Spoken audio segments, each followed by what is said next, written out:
Hi friends, चलिए हम देख रहे थे क्या टॉप 100 क्वेश्चन। ठीक है, मंथली करंट अफेयर का टॉप 100 क्वेश्चन देख रहे थे। जुलाई मंथ का देख रहे हैं। अभी अगस्त चल रहा है तो ये पिछले महीने का ही है। ठीक है, अभी तो चल ही रहा है अगस्त। तो हमने 25 तक पार्ट 1 में कवर किया था। पार्ट 1 में 25 तक किया था। आज 25 से 50 तक पार्ट 2 में कवर करेंगे।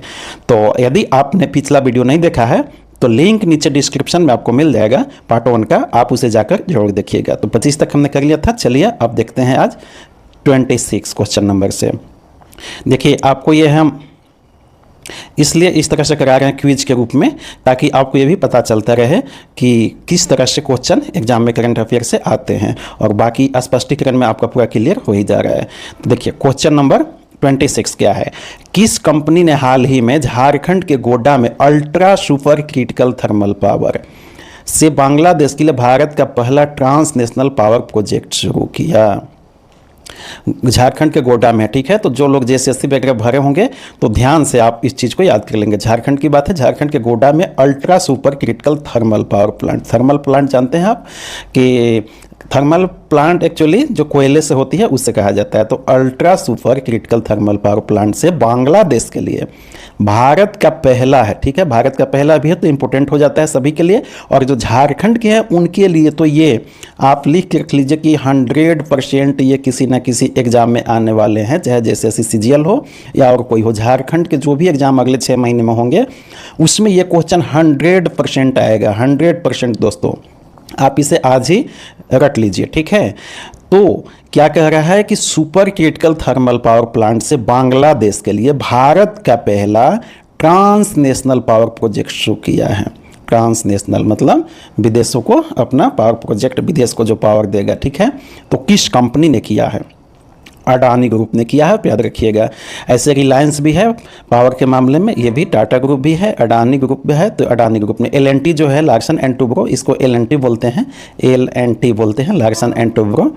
और टोरंटो पावर भी जो है टाटा का ही एक पावर कंपनी है, सब्सिडी कंपनी है। ठीक है, तो किसने किया है? अडानी ग्रुप में। आप ध्यान से रखिएगा, अडानी, वही अडानी जिसको लेकर राहुल गांधी अभी संसद में बार बार प्रधानमंत्री मोदी से पूछते रहे कि अडानी साहब का क्या संबंध है जो अडानी इतना पैसा बैंक का लेकर नहीं रिटर्न कर रहा है। तो कुछ इस तरह के मामले घोटाले वगैरह के लगाते रहते हैं। क्रोनी कैपिटलिज्म आप सुने हैं शब्द? जब यहाँ पर बात आ गई तो आपको थोड़ा सा हम विस्तार कर देते हैं। कहीं आपका समय इससे नुकसान हो रहा होगा तो हमें जरूर बताइएगा। ठीक है, लेकिन आपको जानना जरूर है, एक शब्द होता है क्रोनी कैपिटलिज्म। क्रोनी कैपिटलिज्म एक शब्द होता है। ये किस रूप में टर्म कहाँ यूज होता है? जैसे देखिए, क्या है कि हमारे यहाँ भी लोकतंत्र, डेमोक्रेसी सिस्टम है। डेमोक्रेसी में चुनाव के माध्यम से जो लोग जीतते हैं, जिसकी पार्टी जीतती है उसकी सरकार बनती है। तो क्रोनी कैपिटलिज्म में होता क्या है कि आपको पता है कि सभी जितने भी पॉलिटिकल पार्टियां हैं उन्हें चंदा आप दे सकते हैं, आप भी दे सकते हैं, कोई कंपनियां भी देती हैं।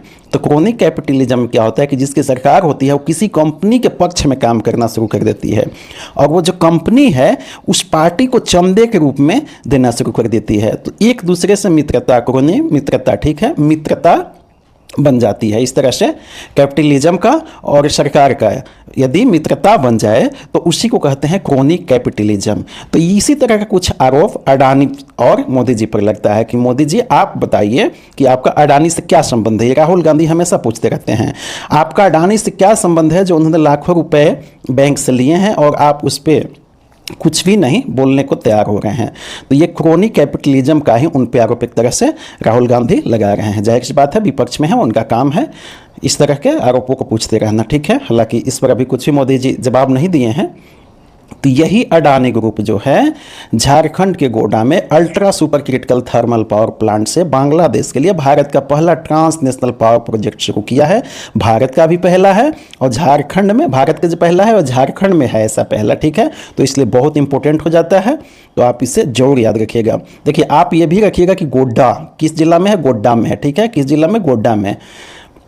ये भी ध्यान रखिएगा झारखंड के लोग, और बाकी जितने भी हैं ऑल इंडिया से ये इतना जरूर याद रखेंगे कि पहला झारखंड में स्थापित किया गया है जो ट्रांसनेशनल पावर प्रोजेक्ट है, वो भी अडानी ग्रुप ने शुरू किया है। तो चलिए, बहुत हो गया, अब चलते हैं आगे। थोड़ा सा यहाँ विस्तार आप देखेंगे तो देख लीजिए, बांग्लादेश को पूर्ण लोड पावर आपूर्ति की है। यह भारत की पहली चालू ट्रांसनेशनल पावर प्रोजेक्ट है जहां उत्पादित पावर का 100% दूसरे देश को आपूर्ति की जा रही है। 100% मतलब जितना भी वहाँ प्रोडक्शन हो रहा है वो पूरा बिजली बांग्लादेश को दी जा रही है। ऐसे भी भारत का एक पॉलिसी है नेबरहुड फर्स्ट। नेबरहुड फर्स्ट मतलब पड़ोसी प्रथम। तो पड़ोसी प्रथम के तहत कुछ चीज़ों में भारत वरीयता देता है। जैसे अभी श्रीलंका पे ही क्या आया था, आर्थिक वहाँ पे संकट आया था, तो भारत ने उसमें सहयोग किया है। वो भी क्या है, एक तरह से पड़ोसी प्रथम का ही सहयोग का रूप है। ठीक है, तो चलिए आपने देख लिया, आगे बढ़ें। क्वेश्चन नंबर 27, हाल ही में किस बैंक ने हाल ही में भारत में हरित हाइड्रोजन और नवीकरणीय ऊर्जा परियोजनाओं को बढ़ावा देने के लिए 1 बिलियन यूरो तक के पर्याप्त ऋण के साथ भारत के हरित हाइड्रोजन, राष्ट्रीय हरित हाइड्रोजन मिशन जो है भारत का, के लिए समर्थन की घोषणा की है? किस बैंक ने? देखिए क्या है यहाँ पर, 1 बिलियन यूरो में यहाँ आ रहा है। आप थोड़ा सा आपको हम बता दें एग्जाम में किस तरह से पकड़ा जाता है, यदि आपको जानकारी नहीं भी है तो। जाहिर सी बात है, यूरो क्या है बताइए? यूरो जो है यूरोपियन यूनियन देशों का मुद्रा है यूरो। ठीक है, इतना आप यदि आप जानते हो तो पकड़ने के हम बता रहे हैं कि कुछ चीज़ों को आप जानते हो, लेकिन ये करेंट अफेयर्स चीज़ें आप नहीं जान रहे हैं कि किस बैंक ने। तो आप पीछे के चीज़ें जो आपके माइंड में जानकारी है उससे कैसे आप पकड़ सकते हैं ऑप्शन, सही ऑप्शन तक पहुंच सकते हैं। थोड़ी थोड़ी ये भी आप आइडिया लेते रहिए, क्योंकि सिर्फ पढ़ना ही इंपॉर्टेंट नहीं होता है, एग्जाम कैसे क्रैक करना है उससे ज़्यादा इंपॉर्टेंट होता है। यदि आप एग्जाम क्रैक करने के तरीकों को, ट्रिक को नहीं जानेंगे, देखिए 50% जितने भी लोग फॉर्म भरते हैं उसमें से प्रेजेंट होते हैं, और उसमें से जो 50% होते हैं वो लगभग सभी लोग बॉर्डर के आसपास 5 नंबर आगे पीछे के लिए छंटते हैं। तो यही 5 नंबर जो आगे होता है उसका सिलेक्शन होता है। और ये 5 नंबर कैसे आएंगे? ये 5 नंबर पढ़ने से कभी नहीं आएंगे। ये 5 नंबर के लिए आपको हमेशा थोड़ा सा अपने माइंड पे जोर देके, क्योंकि सारी चीज़ों को आप रट नहीं सकते, पॉसिबल नहीं है। कुछ चीज़ें ऐसी आएंगी जो आपके माइंड में उससे रिलेटेड कई डाटा हैं, कई डाटा अवेलेबल हैं, ठीक है, लेकिन इन डाटा के माध्यम से जब आप इन क्वेश्चन को पकड़ना शुरू कर देंगे तब समझिए कि आपका सिलेक्शन होने का समय आ गया है। तो यहाँ पर देखिए हम बताते हैं कैसे पकड़ेंगे। हमें नहीं पता है कि किस बैंक ने सहयोग किया है, क्योंकि ये करेंट अफेयर का है क्वेश्चन। हम मान लेते हैं कि हमने नहीं पढ़ा है कि किस बैंक ने घोषणा किया भारत को सपोर्ट करने के लिए। अभी बैंक का नाम दिया हुआ है, बैंक का नाम दिया हुआ है, जाहिर सी बात है। अब इसमें क्या है, हम कैसे पकड़ेंगे? देखिए हम पहले पकड़ेंगे यहाँ से कि क्या दिया है, 1 बिलियन यूरो का सहयोग दिया है। अब यूरो हम देखें कि यूरो यहाँ मुद्रा लिखा हुआ है, कितना का, रुपए नहीं लिखा है कि 1 बिलियन रुपए या 1 बिलियन डॉलर, कुछ नहीं लिखा है। यदि डॉलर होता है तो हम मान के चलते हैं कि वर्ल्ड बैंक भी दे सकता है, क्योंकि वर्ल्ड बैंक जो भी पैसा देता है तो अधिकतर डॉलर में काउंट किया जाता है, और कोई होता है डॉलर में। लेकिन यूरोपियन यूनियन जब भी किसी को सहयोग करता है, चाहे कोई देश हो चाहे वहाँ की बैंक हो, तो आपको अधिकतर जगह लिखा हुआ मिलेगा यूरो, इतना यूरो की, क्योंकि यूरोपियन यूनियन का जो है मुद्रा वो यूरो है। ठीक है, यूरो है। अच्छा एक चीज़ बताइए, यूरोपियन यूनियन में कितने सदस्य हैं, कितने देश हैं? यूरोपियन यूनियन एक संघ है। किस टाइप का संघ है? एक तरह से पॉलिटिकल और इकोनॉमिकल संघ है, पॉलिटिकल, राजनीतिक और आर्थिक मंच है। ठीक है, इसमें कितने देश आप बताइए? इसमें वर्तमान में भी 27 देश हैं। आपको जैसा कि पता है कि कब 31 जनवरी 2020 को यूरोपियन यूनियन से यूके, यूनाइटेड किंगडम क्या था, अलग हो गया था ब्रेक्जिट के बाद। ठीक है, ब्रेक्जिट मतलब कि वहाँ पर एक रेफरेंडम अपने देश में कराया गया था लोगों से कि हम यूरोपियन यूनियन में रहना चाहते हैं या नहीं रहना चाहते हैं। तो लोगों ने ब्रेक्जिट यानी कि उससे निकलने का, ब्रिटेन को एग्जिट होने का, ब्रेक्जिट का क्या मतलब है, ब्रिटेन को एग्जिट होने के पक्ष में ज़्यादा वोट दिया था, 51% कुछ आया था। तो उसके बाद यूरोपियन यूनियन से ब्रिटेन जो है यूके अलग हो गया था। अब कितने देश हैं? 27 हैं। तो चलिए इसके साथ आपको ये भी क्लियर हो गया कि 27 देश हैं। और ये भी देख लीजिए लास्ट में सबसे कौन ज्वाइन किया है यूरोपियन यूनियन का, कौन सदस्य बना है? क्रोएशिया, ये भी ध्यान रख लीजिए। और ये कब बना है? 2013 में बना है।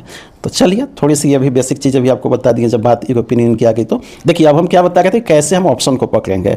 तो यूरोपियन यूनियन जो है, ईयू का मुद्रा होता है यूरो।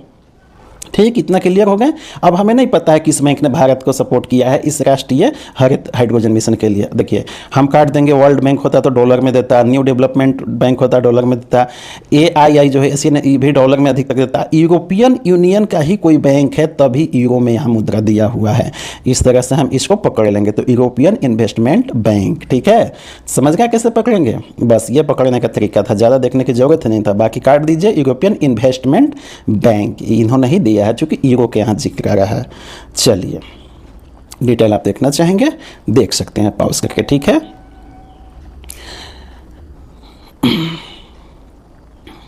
क्वेश्चन नंबर 28, जून से जुलाई 2023 तक आयोजित विंबलडन चैंपियनशिप 2023 के 136वें संस्करण के संबंध में निम्नलिखित में से कौन सा बिंदु गलत है? तो आपको एग्जाम में हमेशा ही ध्यान देते रहना चाहिए कि कौन सा गलत है पूछ रहा है या सही पूछ रहा है। कभी कभी तो लोगों से यहीं पर मिस्टेक हो जाती है। ठीक है, तो आप क्वेश्चन को अच्छे से पढ़िए। देखिए क्विज के माध्यम से करंट अफेयर को तैयार करने का यही बेनिफिट है। ठीक है, कि आपका एक एक्सरसाइज होते रहता है। ये एग्जाम में बहुत बड़ी मिस्टेक होती है, इसको हल्के में आप नहीं लीजिए कि कौन सा गलत है उसके जगह पर बस यहाँ से पढ़ लें 136वें संस्करण लिख दें कौन सा, बस पढ़ के अच्छा सही पूछा होगा और सीधे यहाँ पर हम पढ़ना शुरू कर देते हैं। तो ऐसा कुछ नहीं है। और इसमें क्या होगा कि आप पहला ऑप्शन पढ़ेंगे सही दिया है, आपने यहाँ मान लिया है कि कौन सा सही है पूछा है, तो आप पहला ऑप्शन पढ़ेंगे, आप जान रहे हैं कि यही सही है। अच्छा पहला सही है, बस ठीक है, पहला रखने का OMR में जाके पहला को, बाकी आप देखेंगे भी नहीं क्योंकि आपको टाइम भी तो बचाना है, टाइम बचाना है ना। तो इस ऐसा होता है माइंड में, तो गलत है ये। आप यहाँ क्वेश्चन को पूरे पढ़िए। ठीक है, यहाँ क्वेश्चन को पूरे पढ़िए, इसके हिसाब से आप ऑप्शन में थोड़ा समय की कटौती कर सकते हैं, लेकिन क्वेश्चन पूरा पढ़िए। मत मान लीजिए कि आयोजित विंबलडन चैंपियनशिप 2023 संस्करण में कौन सा सही है बस मान लिया, ऐसे नहीं। ठीक है, तो चलिए गलत है पूछ रहा है, हम पढ़ते हैं ऑप्शन को। सेंटर कोर्ट में आयोजित सज्जन सिंगल्स फाइनल मैच में स्पेन के कार्लोस अलकराज ने 7 बार के विंबलडन चैंपियन सर्बिया के नोवाक जोकोविच को हराकर अपना पहला विंबलडन जीता। दूसरा क्या है, महिला एकल फाइनल में रूस की ओन्स जावेउर को हराने के बाद चेक गणराज्य की एलिना रैबाकिना ओपन एरा में विंबलडन में पहली गैर वरीयता प्राप्त महिला एकल चैंपियनशिप बनी, गैर वरीयता प्राप्त। ठीक है, नील स्कूपस्की यूनाइटेड किंगडम के हैं और डच पार्टनर वेस्ले कुलहोप ने मार्सेल ग्रेनोलर से स्पेन के जो हैं और होरासियो जोबालोस अर्जेंटीना के हैं कि जोड़ी के खिलाफ विंबलडन सज्जन का युगल खिताब जीता। या ताइवान की हसिस सुबई और चेक गणराज्य की बारबोरा स्ट्राइकोवा ने बेल्जियम की एलिस मर्टेस और ऑस्ट्रेलिया की स्टॉर्म हंटर को हराकर जोड़ी के रूप में अपना दूसरा विंबलडन महिला युगल खिताब जीता। ऑप्शन 5 क्या है, 7 बार की grand slam champion justice Henin जो बेल्जियम की है और फिलिप चैरियर पुरस्कार से सम्मानित किया गया, जिसे तो जो अंतर्राष्ट्रीय टेनिस महासंघ के सर्वोच्च मान्यता है। तो इसमें से कौन सा गलत है ये आपको बताना है। तो ये ऑप्शन 2 जो है ये गलत है। ठीक है, महिला एकल फाइनल में रूस की ओन्स जावेउर को हराने के बाद चेक गणराज्य की एलिना रैबाकिना ओपन में एरा में विंबलडन पहली गैर वरीयता महिला एकल, ये गलत है। ठीक है, बाकी सारे ऑप्शन सही है। और ओके गलत था, देख लीजिए। एकल फाइनल में ट्यूनीशिया की ओन्स जावेउर WTA महिला टेनिस एसोसिएशन रैंक 6 को हराने के बाद चेक गणराज्य की मार्केटा वोंड्रोसोवा ओपन एरा में विंबलडन में पहली गैर वरीयता प्राप्त महिला एकल चैंपियन बनी। और बाकी यहाँ कौन विजेता है कौन उपविजेता है आप लिस्ट से पॉज करके एक बार आराम से यहाँ पर देख लीजिए। ठीक है, यदि आप खेल में इंटरेस्ट रखते होंगे तो, और नहीं रखते होंगे तो चलिए, बहुत लोगों को खेल में इंटरेस्ट नहीं होता है तो बोरिंग लगता है, बहुत खासा इंटरेस्ट हमें भी नहीं है खेल में, इसलिए हम बता रहे हैं। ठीक है, चलिए क्वेश्चन नंबर 29, जुलाई 2023 में नीति आयोग जानते हैं योजना आयोग की जगह पे भारत सरकार ने 2014 में लाया था, तो वही नीति आयोग है। नीति आयोग की report national multi dimensional poverty index a progress report 2023 का दूसरा संस्करण के संबंध में निम्नलिखित में से कौन सा बिंदु गलत है? यहाँ भी गलत पूछ रहा है, आप क्वेश्चन को इस तरह से ध्यान से पढ़िए। ऑप्शन क्या है, भारत में मल्टी डायमेंशनली गरीबों की संख्या में 9.89% अंकों की उल्लेखनीय गिरावट दर्ज की गई है, जो 2015-16 में 24.85% से बढ़कर से 21 में 14.96 हो गई है। ठीक है, इतना की गिरावट के बाद कितना हो गया है, गरीबी 24% से कम हो गया, बढ़कर, मतलब कि गरीबी के मामला में इसलिए इस तरह से कहा जाएगा कि बढ़कर, चूँकि गरीबी को कम करना हमारी प्राथमिकता होती है तो उससे ही अच्छा माना जाएगा। तो कह कि 24% से बढ़कर 14% हो गई है। अभी क्या है, बिहार में गरीबी यानी 1.43 करोड़ लोगों की संख्या में सबसे बड़ी गिरावट दर्ज की गई है। नहीं तो यही गलत है, बिहार में सबसे दर्ज नहीं की गई। ठीक है, आपको बता दें हम जानकारी के लिए, उत्तर प्रदेश में सबसे ज़्यादा गिरावट दर्ज की गई है। चलिए, तो ये भी गलत था।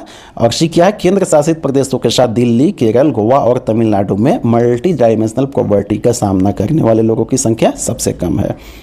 तो बी गलत है। क्या है, सबसे बड़ी गरीबी कहाँ कम दर्ज की गई है, उत्तर प्रदेश में, यूपी में। ठीक है,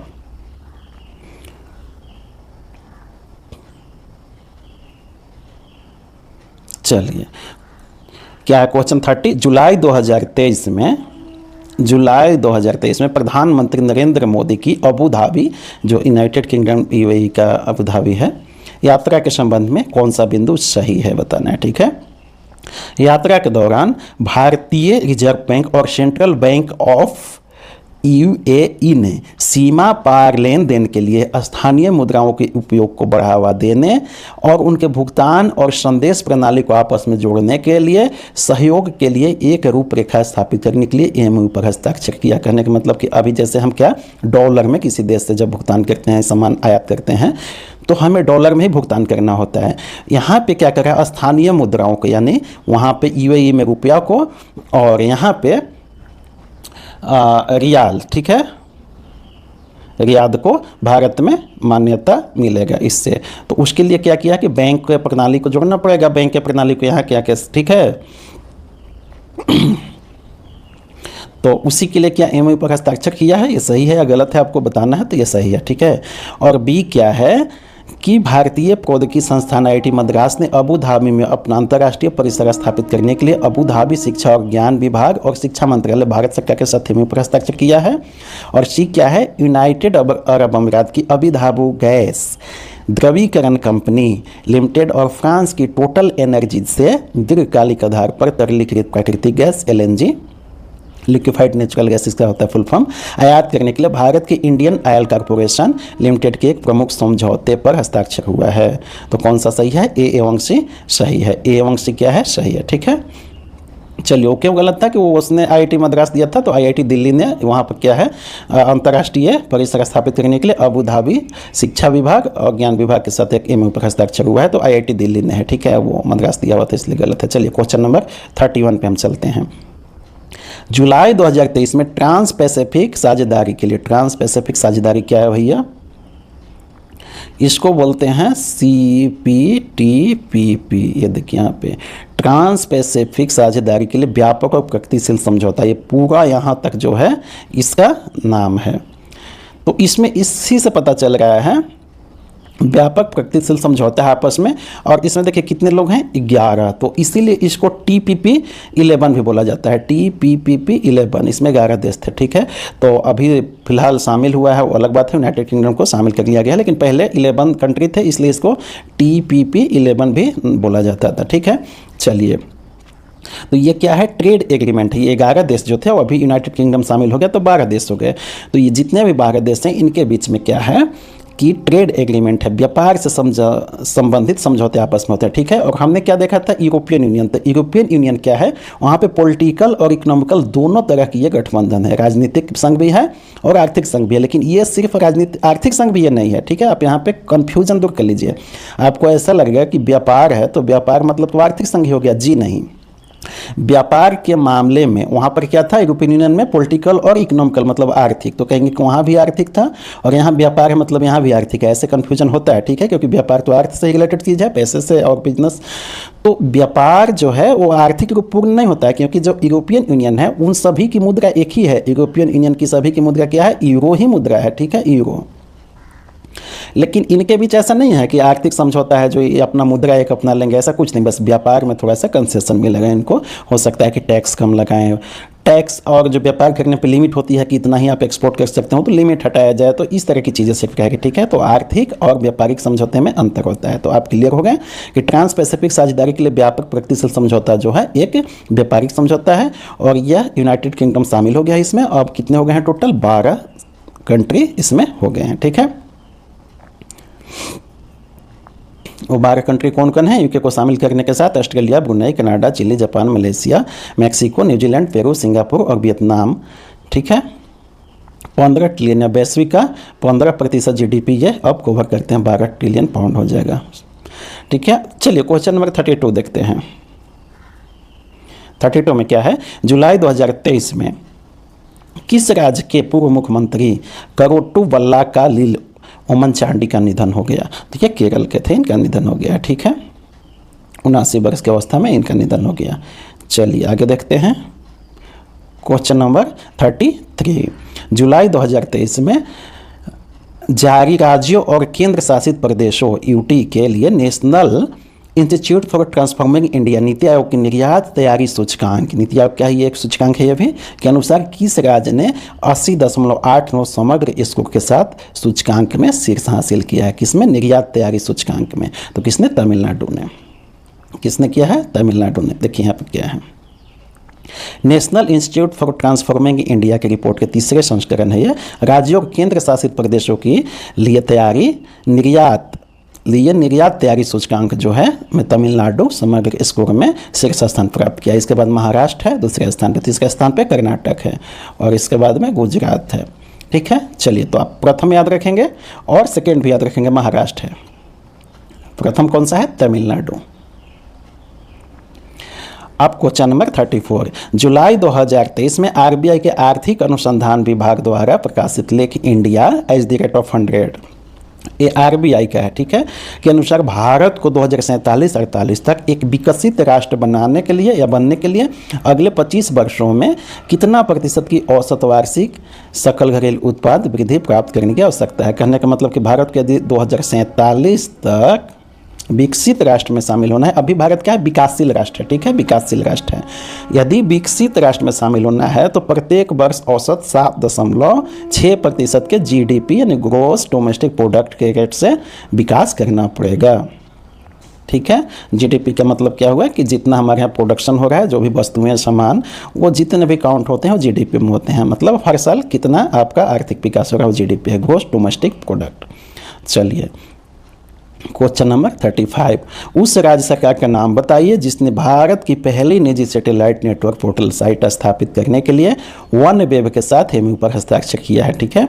वह राज्य सरकार का नाम बताइए जिसने भारत की पहली निजी सैटेलाइट नेटवर्क पोर्टल स्थापित करने के लिए वन वेब के साथ MOU पर हस्ताक्षर किया है। तो किसने किया है? गुजरात सरकार ने किया है। वन वेब के साथ समझौता गुजरात सरकार ने किया है। Question number 36। किस बैंक ने हाल ही में पर्यावरणीय स्थिरता को बढ़ावा देने के लिए 8 महीने का अभियान एक चला है, प्रोजेक्ट प्लस लॉन्च किया है, ठीक है, पर्यावरणीय स्थिरता को बढ़ावा देने के लिए? तो किस बैंक ने? पंजाब नेशनल बैंक ने चलाया है क्या? प्रोजेक्ट PNB प्लस की शुरुआत की है पर्यावरणीय स्थिरता को बढ़ावा देने के लिए। इसमें क्या है? भारत के अग्रणी सार्वजनिक क्षेत्र के बैंक PSU है, पब्लिक सेक्टर यूनिट है, यह बैंक सरकार के अंतर्गत है। पंजाब नेशनल बैंक ने ऊर्जा और संसाधन संरक्षण, कागज में कमी, अपशिष्ट प्रबंधन और अनुकूलित डिजिटल प्रक्रियाओं जैसे उपायों के माध्यम से लागत को कम करने और परिचालन क्षमता को बढ़ाने के उद्देश्य से स्थिरता को बढ़ावा देने के उद्देश्य से एक पर्यावरणीय प्रोजेक्ट PNB प्लस शुरू की है, ठीक है। इस पहल का लक्ष्य संरक्षण गतिविधियों में सक्रिय रूप से योगदान देना, अस्थायी प्रथाओं को अपनाने को प्रोत्साहित करना और सक्रिय कर्मचारी जुड़ाव को बढ़ावा देना। यह अभियान भारतीय रिजर्व बैंक के टिकाऊ वित्त के दृष्टिकोण और भारत सरकार के वित्तीय सेवा विभाग की एक पहल उन्नत पहुंच और सेवा उत्कृष्टता को छठी पुनरावृत्ति के अनुरूप है, ठीक है। चलिए क्वेश्चन नंबर 37। उस बैंक का नाम बताइए जिसने हाल ही में $100 बिलियन का मूल्यांकन पार कर लिया है और दुनिया का 7वां सबसे बड़ा ऋणदाता बनकर उभरा है। क्या है? $100 बिलियन का मूल्यांकन पार कर लिया और दुनिया का 7वां सबसे बड़ा ऋणदाता, कर्ज देने वाला, ठीक है, लोन देने वाला बैंक बनकर उभरा है। 7वां कौन सा है? HDFC bank. HDFC बैंक एक प्राइवेट बैंक है ये, ठीक है। दुनिया के 7वां सबसे बड़ा ऋणदाता के रूप में उभरा, जो bank of China, Morgan Stanley और गोल्डमैन सैक्स से आगे निकल गया। ठीक है, बैंक ऑफ चाइना का जो एक बैंक है उससे भी आगे निकल गया। HDFC 7वां नंबर पे ऋण देने वाला बन गया है विश्व में। चलिए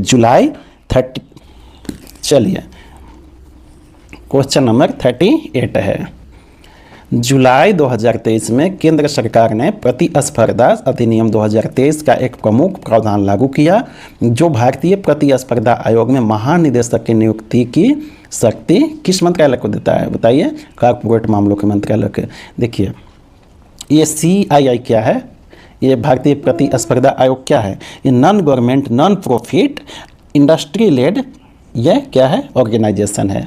ठीक है, इंडस्ट्री लेड, इंडस्ट्री के लिए। ठीक है, नॉन गवर्नमेंट है, नॉन प्रॉफिट है। तो इसमें जो महानिदेशक डायरेक्टर जनरल होंगे उनकी नियुक्ति का शक्ति अभी पहले क्या था कि कॉर्पोरेट मामलों के मंत्रालय के सचिव करते थे। ठीक है, सचिव करते थे, लेकिन अब यह मामलों के मंत्रालय ही करेगा, कमेटी होगा उसमें, उसके हिसाब से नियुक्ति किया जाएगा। ठीक है, बदलाव देख लीजिए यहाँ पे क्या हुए हैं। और देखिए अभी जब मोदी गवर्नमेंट ना कई सारी संस्थाओं में जो हेड होते हैं उनकी नियुक्ति के जो प्रक्रिया है उसमें बहुत बड़ा बदलाव कर रही है। जैसे कि आप देखे होंगे कि ED के भी डायरेक्टर को एक्सटेंशन दिया जा रहा है। ये एक्सटेंशन देना भी एक तरह से बदलाव का ही रूप है। किसी व्यक्ति को बार बार एक्सटेंशन देना, 1 साल का इस पर सुप्रीम कोर्ट ने संज्ञान भी लिया है कि आप क्या ऐसे उनमें है जो एक्सटेंशन देते जा रहे हैं, क्या और अधिकारी आपके पास नहीं है? तो आप थोड़ा सा विचार कीजिएगा कि इस तरह से। और अभी क्या है कि जो निर्वाचन आयोग है, इलेक्शन कमीशन का जो हेड होते हैं, इलेक्शन कमीशन का, निर्वाचन आयोग का, उनकी नियुक्ति की प्रक्रिया में जो पहले सुप्रीम कोर्ट के मुख्य न्यायाधीश शामिल होते थे उस पैनल में, और एक प्रधानमंत्री होते थे और एक विपक्ष के नेता होते थे, ये 3 लोग मिलकर तय करते थे कि इलेक्शन कमीशन का हेड जो है किसे बनाया जाएगा, मुख्य निर्वाचन आयुक्त किसे बनाया जाएगा। उसमें से अब क्या है कि मुख्य न्यायाधीश को जो है, भारत के मुख्य न्यायाधीश सुप्रीम कोर्ट के, उन्हें हटाया जा रहा है। ठीक है, इस तरह के लाया जा रहा है सिस्टम। तो ये भी एक बदलाव किया जा रहा है। पता नहीं ये मोदी सरकार का क्या टारगेट है, जो जितने भी संस्थाओं के प्रक्रिया हैं उसमें बहुत बड़ा बदलाव ला रही। देखिए हमारा जो अभी लोकतंत्र अभी तो सब सही तरीके से सारी संस्थाएं चल रही हैं, उसमें इतना बहुत बड़ा बदलाव अचानक लाना, ये गवर्नमेंट की मंशा क्या है वो तो गवर्नमेंट ही जानेगी।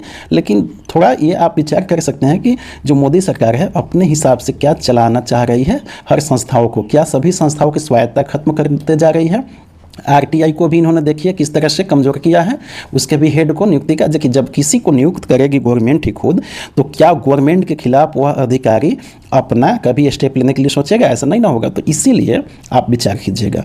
तो उसमें बदलाव करेगा। तो उसी में देखिए कॉर्पोरेट मामलों के मंत्रालय के सचिव जो करते थे अब उसमें मंत्रालय करेंगे। तो ठीक है, तो ये एक तरह से बदलाव है। आप विचार कीजिएगा ये सब बदलाव हो रही है वो कितना सही है कितना गलत है। किस देश ने हाल ही में सेमीकंडक्टर आपूर्ति श्रृंखला साझेदारी के लिए, हम 39 पर चले गए हैं, किस देश ने हाल ही में सेमीकंडक्टर आपूर्ति श्रृंखला साझेदारी के लिए भारत के साथ सहयोग ज्ञापन पर हस्ताक्षर किया है? तो जापान ने किया। देखिए भारत में सेमीकंडक्टर के लिए बहुत बड़ी समस्या है। ठीक है, अभी ताइवान वगैरह ये सब सेमीकंडक्टर में बहुत आगे है, ताइवान वगैरह हो गया, तो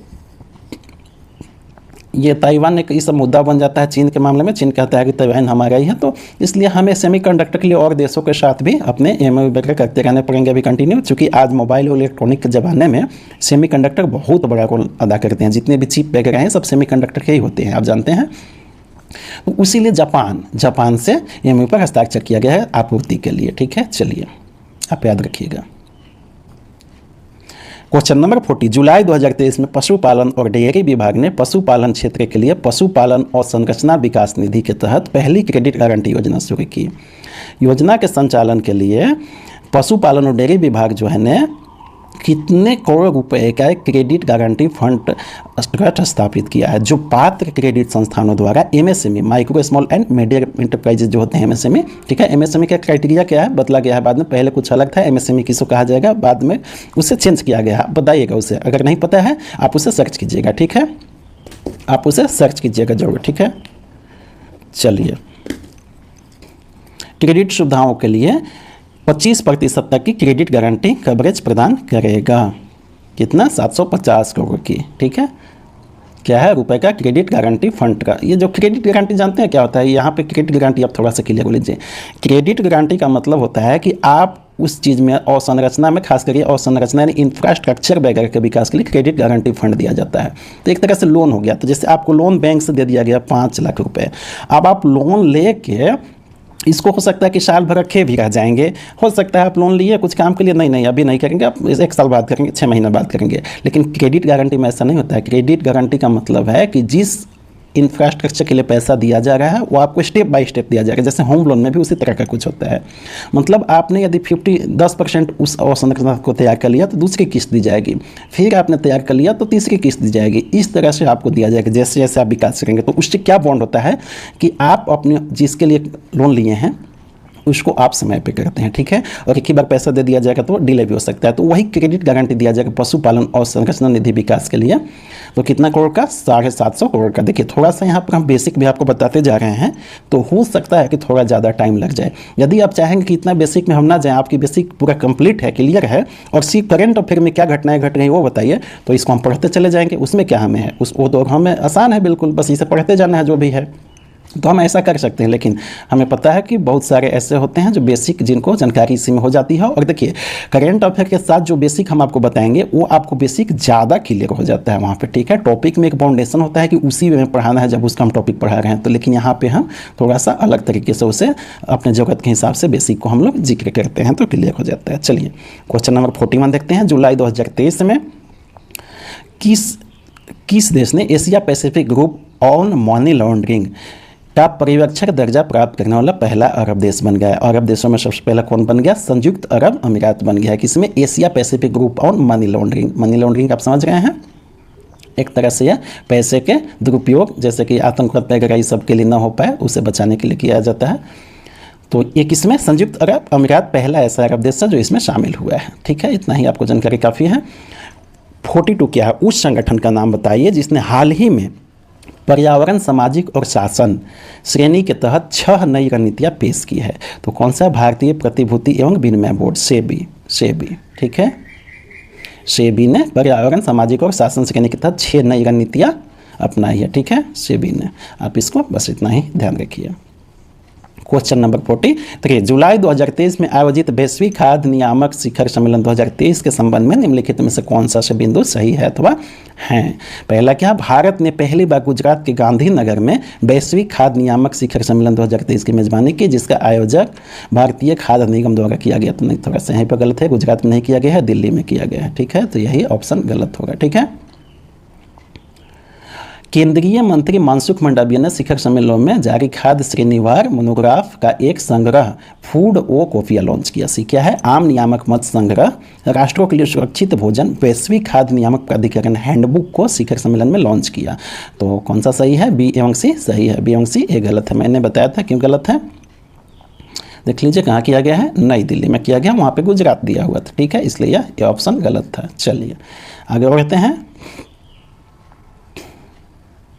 क्वेश्चन नंबर 43, जुलाई 2023 में मंत्रिमंडल की मंजूरी के संबंध में निम्नलिखित में से कौन सा ये बिंदु सही है अथवा है? केंद्रीय मंत्रिमंडल ने प्रेस और पत्रिकाओं के पंजीकरण विधेयक 2023 और मध्यस्थता विधेयक 2021 में संशोधन को मंजूरी दे दी है, जिसे संसदीय पैनल के सुझाव को शामिल करने के लिए फिर से काम किया गया था। मध्यस्थता विधेयक में संशोधन, जिसमें देखिए यहाँ पर भी प्रेस और पत्रिकाओं के पंजीकरण जो रजिस्ट्रेशन होता है प्रेस लोगों के लिए, तो उसमें भी देखिए संशोधन किया जा रहा है। बहुत बड़े स्तर पे हर चीज़ों में मोदी सरकार संशोधन करते जा रही है, ठीक है। देखिए 42वां कॉन्स्टिट्यूशन जो अमेंडमेंट हुआ था कांग्रेस के समय में, उसको मिनी कॉन्स्टिट्यूशन कहा जाता है। क्यों? क्योंकि उसमें बहुत सारे बदलाव किए गए थे। इसी तरह से मोदी सरकार में कॉन्स्टिट्यूशन, संविधान में बदलाव नहीं किए जा रहे हैं, लेकिन संस्थाओं के स्वरूप में, संस्थाएं जितनी इंस्टीट्यूशन हैं, संस्थानों के जो स्वरूप हैं उसमें बहुत बड़े लेवल पर बदलाव किए जा रहे हैं, ठीक है। थोड़ा थोड़ा इस सब भी आप विचार करते रहिए। और सिविल सर्विस की तैयारी करने वाले कोई होंगे तब तो आपको पता है कि इस तरह से आपको अपने माइंड सेट ही बनाने पड़ेंगे इसी तरह की, ठीक है। मध्यस्थता विधेयक में संशोधन, जिसमें मध्यस्थता कार्यवाही को पूरा करने की अधिकतम समय सीमा को 350 से घटाकर 120 दिन करना शामिल है। सी क्या है? प्रेस और पत्रिकाओं को पंजीकरण विधेयक 2023 प्रेस और पुस्तकों का पंजीकरण अधिनियम 1867 की जगह लेगा, जो भारत में प्रिंट और प्रकाशन उद्योग के पंजीकरण को नियंत्रित करता है। तो इसमें क्या हमने चुना था? सही चुना था। कौन सा सही है? ए और सी सही है, बी क्या है? गलत है, ठीक है। देखिए 19 जुलाई 2023 को प्रधानमंत्री नरेंद्र मोदी की अध्यक्षता में केंद्रीय मंत्रिमंडल ने 2 प्रमुख विधेयकों, प्रेस और पत्रिकाओं के पंजीकरण विधेयक 2023 और मध्यस्थता विधेयक 2021 में संशोधन को मंजूरी दी है, अमेंडमेंट करने को मंजूरी दे दी है मंत्रिमंडल ने, ठीक है, जिसे एक संसदीय पैनल के सुझावों को शामिल करने के लिए फिर से काम किया जाएगा। केंद्रीय मंत्रिमंडल द्वारा मंजूरी दिए गए संशोधन काफ़ी हद तक संसदीय पैनल द्वारा दी गई सिफारिशों पर आधारित हैं। ये बिल संसद के मानसून सत्र में पेश किए जाएंगे। आपको पता है मानसून सत्र 11 तारीख को अगस्त में ही ख़त्म भी हो गया। तो चलिए इसके बारे में इतना ही काफ़ी है और हम चलते हैं अब नेक्स्ट क्वेश्चन 45। जुलाई 2023 में आयोजित 23वें संघाई सहयोग संगठन के राष्ट्र SCO, ठीक है, इसमें भारत भी इसका सदस्य, ठीक है, भारत भी SCO का सदस्य है। राष्ट्र प्रमुखों की परिषद SCO CHS की समिट के संबंध में निम्नलिखित में से कौन सा बिंदु गलत है? यहाँ पे गलत चुनना है, आप ध्यान रखिएगा, बार बार कह रहे हैं कि इस चीज़ों को आप ध्यान रखिए, गलत सही। भारत ने जुलाई 2023 में टुवर्ड्स ए सिक्योर SCO विषय के साथ पहली बार भारत संघाई सहयोग संगठन के राष्ट्राध्यक्षों की परिषद की समिट की अध्यक्षता करेगा, मतलब भारत इसकी अध्यक्षता करेगा, ये पहली बार है। क्या ये सही है? ठीक है, तो ये सही है, ठीक है। बी क्या है? PM नरेंद्र मोदी ने SCO समिट में AI आर्टिफिशियल इंटेलिजेंस, हिंदी में कृत्रिम बुद्धिमत्ता कहते हैं, ठीक है, जैसे CCGL में आपको कंप्यूटर पढ़ना है उसमें सब फुल फॉर्म वगैरह के रूप में भी आएंगे, ठीक है। तो AI मतलब क्या होता है? आर्टिफिशियल इंटेलिजेंस, प्राकृतिक भाषा संस्करण NLP आधारित भाषा मंच भाषणी प्रस्तुत किया। सी क्या है? तीसरा, समिट के दौरान ईरान SCO का नया अस्थायी सदस्य नवा बन गया है। तो अभी तक SCO में कितने सदस्य थे? 8 सदस्य थे, ठीक है। भारत पाकिस्तान को शामिल किया गया था कब? 2014 या 15 में किया गया था, जहाँ तक हमें याद आ रहा है, ठीक है, आप देख लीजिएगा एक बार। तो भारत और पाकिस्तान को एक ही साथ शामिल किया गया था, तो 8 थे। अब ईरान नवा सदस्य बन गया, आप ध्यान रखिएगा, ईरान नवा सदस्य बन गया। टोटल 9 हो गए SCO में, संघाई सहयोग संगठन में। ये चीन के अगुवाई में ये संगठन है, ठीक है, चीन के अगुवाई में है। बेलारूस 2024 तक पूर्ण सदस्य बनने के लिए तैयार है क्योंकि राष्ट्र ने दायित्वों के ज्ञापन पर हस्ताक्षर किए हैं जिससे इसकी सदस्यता प्राप्त होगी। तो ये भी सही है, बेलारूस भी 2024 तक बन जाएगा इसका सदस्य, तो 10 हो जाएंगे। और आगामी अवधि के लिए इसकी अध्यक्षता रूस को सौंपी गई है, तो नहीं, यही गलत है, ठीक है, 5वां यही ऑप्शन गलत है। कजाकिस्तान अगली अध्यक्षता कौन करेगा? कजाकिस्तान करेगा, ठीक है, और ये 2024 में कजाकिस्तान में ही होगा। चलिए अब हम पढ़ते हैं 46 की तरफ। जुलाई 2023 में भारतीय बैंक संघ ने परिसंपत्ति पुनर्निर्माण कंपनियों के कामकाज पर भारतीय रिजर्व बैंक की समिति की सिफारिशों के कार्यान्वयन के लिए एक क्या है? सदस्य कार्य समूह का गठन किया। तो क्या है? 5 सदस्यीय ये कमेटी का गठन किया गया, उससे 5 सदस्यीय कमेटी होगा, ठीक है। चलिए आप देखना चाहें सदस्य कौन कौन है तो देख सकते हैं यहाँ पे डिटेल में, बैंक वगैरह की तैयारी करते होंगे तब इतना आप डिटेल में जाइएगा, ठीक है। चलिए क्वेश्चन नंबर 47। जुलाई 2023 में इंटरनेशनल एस्ट्रोनॉमिकल यूनियन ने भारत के पहले पेशेवर उल्का खगोल शास्त्री और 3 अन्य वैज्ञानिकों अशोक कुमार वर्मा, कुमार वेंकटरमणी और ऋतु पारेख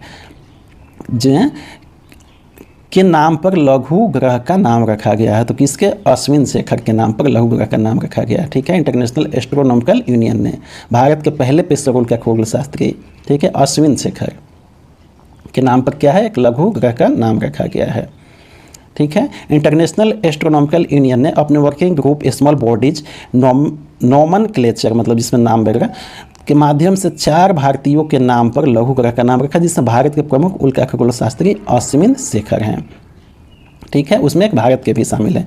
भारत के खगोल शास्त्री अशोक कुमार वर्मा, भारतीय खगोल शास्त्री कुमार वेंकटरमणी, गुजराती ग्रह भूविज्ञानी ऋतु पारेख शामिल हैं। तो इस तरह से अश्विन शेखर, ठीक है। चलिए क्वेश्चन नंबर 48 हम देखते हैं। किस कंपनी ने हाल ही में लघु ग्रह उपग्रह प्रक्षेपण यान और ध्रुवीय उपग्रह प्रक्षेपण यान PSLV द्वारा परिक्रमा करने वाले लघु उपग्रहों के प्रक्षेपण और तैनाती के अवसरों का पता लगाने के लिए वायेजर स्पेस के साथ MOU पर हस्ताक्षर किया? तो न्यू स्पेस इंडिया लिमिटेड ने, ठीक है। सार्वजनिक क्षेत्र का ही उपक्रम है न्यू स्पेस इंडिया लिमिटेड और भारतीय स्पेस अनुसंधान संगठन की वाणिज्यिक शाखा है, ठीक है। वाणिज्यिक मतलब इसरो जो रिसर्च करता है, इंडियन स्पेस रिसर्च ऑर्गेनाइजेशन, वाणिज्यिक शाखा है, मतलब व्यापार से रिलेटेड जो भी काम होता है इसरो का वो इससे दे देता है, यही बनाता है फिर, ठीक है। तो उसी ने समझौता किया है, PSU हो गया पब्लिक सेक्टर का। चलिए हम देखते हैं क्वेश्चन नंबर 49। स्कूली साक्षरता स्कूली शिक्षा और साक्षरता विभाग शिक्षा मंत्रालय द्वारा जुलाई 2023 में जारी performance grading index PGI 2.0 2021 by states and union territories के संबंध में निम्नलिखित में से कौन सा बिंदु सही है अथवा है। यहाँ पे सही बताना है। किसी भी स्टेट और यूटी ने उच्चतम ग्रेड यानी दक्षता प्राप्त नहीं किया है, ये आपको ठीक है। पंजाब और दिल्ली ने ग्रेड प्रचेष्टा 2 प्राप्त किया है और आंध्र प्रदेश, हिमाचल प्रदेश और तेलंगाना ने ग्रेड प्रचेष्टा 3 प्राप्त किया है। और अरुणाचल प्रदेश, मेघालय और मिजोरम ने PGI 2.0 में ग्रेड आकांक्षी सबसे कम प्राप्त किया। कौन? अरुणाचल प्रदेश और मेघालय ने। तो इसमें कौन सही है? A और C सही हैं, ठीक है। B यहाँ पे गलत है। B क्या है? गलत है। यहाँ पे देखिए, यह ध्यान दिया जाना चाहिए कि PGI 2.0 के पहले PGI स्टेट स्ट्रक्चर फॉर 2021-22 का संशोधित संस्करण है ये, ठीक है। उसी का संशोधित संस्करण है। किसी भी स्टेट यूटी ने उच्च ग्रेड दक्षता प्राप्त नहीं किया, ठीक है। 2.0 में प्राप्त सर्वोच्च ग्रेड प्रचेष्टा 2 है और यह केवल 2 स्टेट पंजाब और चंडीगढ़ ने प्राप्त किया है, ठीक है। चलिए क्वेश्चन नंबर 50, उस लाइफ इंश्योरेंस कंपनी का नाम बताइए जिसने हाल ही में the world digital insurance awards में एशिया प्रशांत क्षेत्र के लिए इंश्योर इनोवेशन अवार्ड 2023 जीता है। एशिया प्रशांत क्षेत्र के लिए जो इंश्योर इनोवेशन अवार्ड है वो कौन सा इंश्योरेंस कंपनी ने जीता है? आप याद रखिएगा, Bajaj Allianz life insurance company ने जीता है। तो दोस्तों हमने आज यहाँ पे कंप्लीट किया 25 क्वेश्चन नंबर से 50 तक, और अगला सीरीज में हम 50 से 75 तक देखेंगे। इसके बाद अगला यानी 4 सीरीज में आपको top 100 current affair question quiz के रूप में और एनालिसिस के रूप में कंप्लीट हो जाएंगे। तो आपने यदि पार्ट 1 को अभी तक नहीं देखा है तो लिंक डिस्क्रिप्शन में नीचे हम दे रहे हैं, आप उसे जाकर भी जरूर देखिए। और यदि आपने चैनल को अभी तक सब्सक्राइब नहीं किया है तो चैनल को सब्सक्राइब जरूर कीजिए, ठीक है। और हमारे व्हाट्सएप ग्रुप को भी ज्वाइन कीजिए, उसमें हम PDF वगैरह देते रहते हैं, इसका भी PDF आपको मिल जाएगा। देखिए व्हाट्सएप ग्रुप की लिमिट है 1024 सदस्य ही जुड़ सकते हैं, ठीक है। इसीलिए मैंने भी स्कीम रखा है कि पहले 1024 सदस्य जो हमारे चैनल को सब्सक्राइब करके उसमें जुड़ जाएंगे, उसी ग्रुप में हम PDF वगैरह फ्री में देते रहेंगे आगे भी, ठीक है। फ्री में आगे भी देते रहेंगे। तो आप हमारे व्हाट्सएप ग्रुप को ज्वाइन कीजिए और हमारे चैनल को सब्सक्राइब जरूर कीजिए और PDF को प्राप्त करिए। तो अभी तक आपने यदि वीडियो में बने हैं तो चैनल को सब्सक्राइब तो कर ही लीजिए। चलिए थैंक यू वेरी मच।